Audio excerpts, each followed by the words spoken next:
Tout le monde suit depuis presque une semaine ces velléités de dénigrement, ces velléités d'entacher une réputation. Je voudrais leur dire que ce sera vain.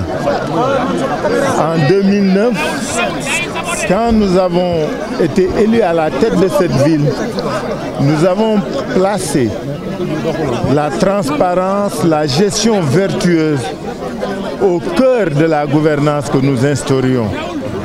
Et nous avons veillé depuis lors à faire en sorte d'être le moins reprochable possible. Cette situation présente, qui découle d'un héritage de la gestion de la ville de Dakar, cette question de la caisse d'avance n'est pas quelque chose de nouveau, excusez-moi. Cette caisse existe depuis toujours, depuis que la ville existe. Ses moyens, ses méthodes, ses pratiques de fonctionnement sont restés les mêmes. C'est des fonds politiques qui servent à soutenir les populations et les citoyens. C'est des fonds, c'est des crédits qui servent aussi à faire fonctionner l'État comme supplétif au niveau de la ville de Dakar. Et nous n'avons jamais dérogé aux dispositions de l'arrêté de 2003. Et je le répète, nous n'y changerons pas. Cette caisse, elle a servi aux Dakaroises, aux Sénégalaises, aux Sénégalais et à toute l'administration du Sénégal.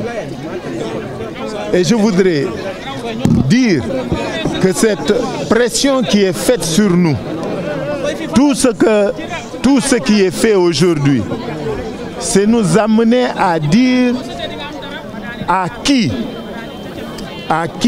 ou qui ont été les bénéficiaires de ces fonds. Et je rappelle que de 1920, de Blaise Diagne à Khalifa Sall, aucun maire de Dakar, aucun, n'a justifié et n'a donné le nom des bénéficiaires de ces fonds. Et je le répète et je défie quiconque.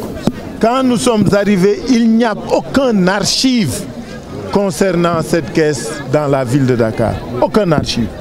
Les maires gèrent ces fonds au service des populations et partent avec leurs archives.